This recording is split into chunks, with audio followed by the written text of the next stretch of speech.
This is a story about a legend, but not just any legend. This is a legend that comes from Michigan's northern woodland. This is about the Michigan Dogman. That is half man, half dog, walking upright. I'm Ryan Davidson, and I have always been fascinated by the Dogman legend and those who have seen him and their lives have been touched by him. This is Lookin Back and a Grinnin. We ended up having a phone conversation with Shemp. Shemp has a story that is far beyond what I've heard from other people.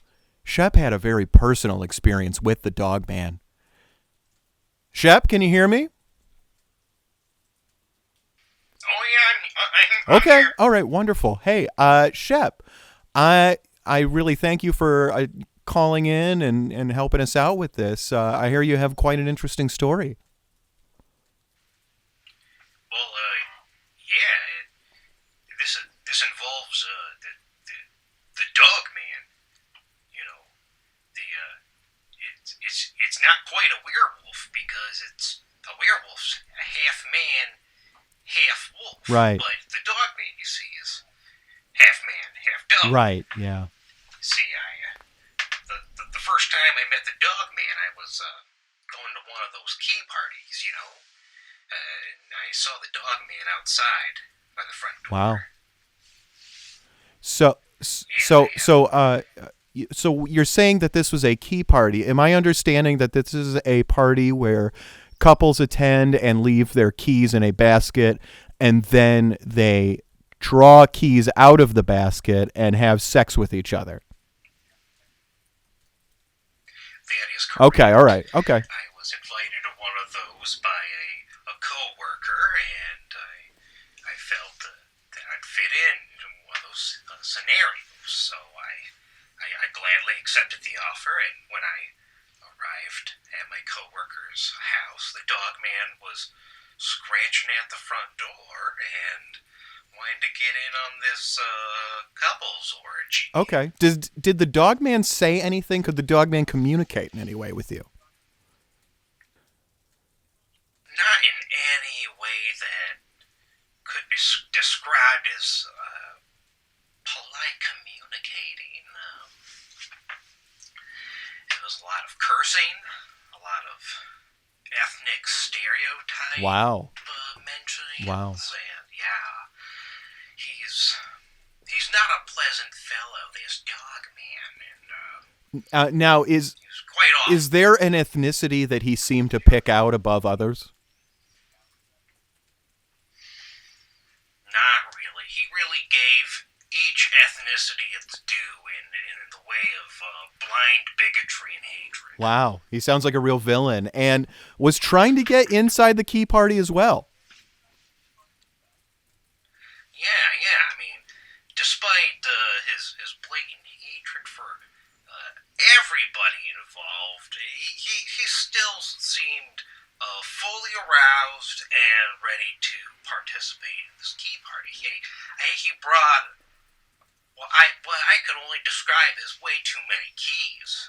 It was almost like a cartoonish size sack of keys, and I don't know if he was trying to game the system of this key party or what he was trying to do, but prove something out. So you do so Shep, you believe that the Dogman was just trying to get in there for the sex. You don't believe that it had anything to do with killing human beings. Now, I might be completely biased here, but I think any Dogman would just be in it for the sex. I think maybe that's one of its governing drives in life. I've been thinking about this for a while, and this isn't the only time I've ran across that Dogman or maybe another Dogman. Right. But I think the Dogman Dogman's sex drive might be way higher than other animals and other animal-person hybrids. Now, Shep, eventually on this podcast, I will be talking to, his name is Stephen Walker, and he is a doctor, Dr. Stephen Walker, and he actually has written about those exact things you are talking about. And this is like, and you haven't read that book before. No. Oh, wow. Oh, wow. Okay, so this seems to be quite the breakthrough. Okay, well, I will make sure to mention your story to Dr. Walker. That's incredible.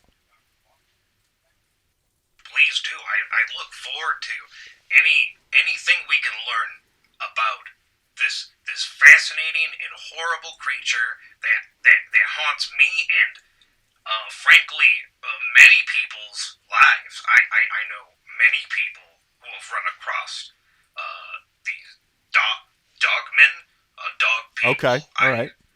I don't know, but it's out there. It's in the wind. We're running across them, and they're horrible. And I would like to take a stand on your program right now, and I would like to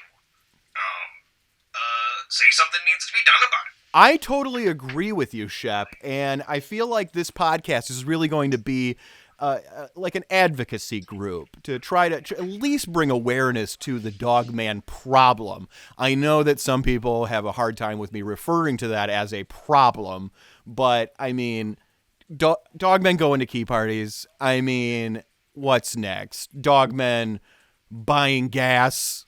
I don't know. But Shep, can you please let me know what happened after you were not let into the key party because of the Dogman?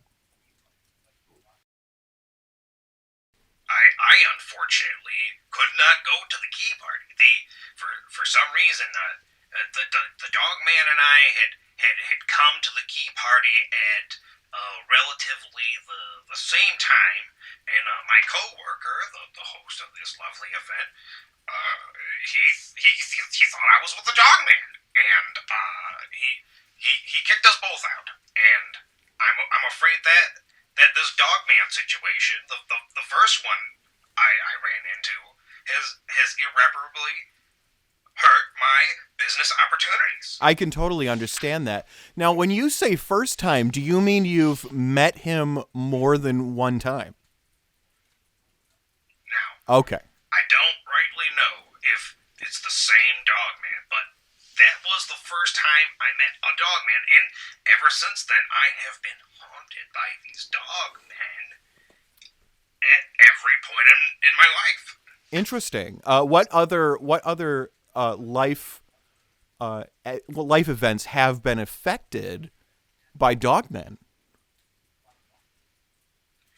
Well, at first it starts off as something a little mundane, like your trash gets knocked over at night, and something's been in it, and you think that it could just be an animal out there. These things happen, but then things start getting written on your car's windshield in dog feces, and it doesn't. It's definitely dog crap, but it's like dog crap you've never seen before. It's like person size.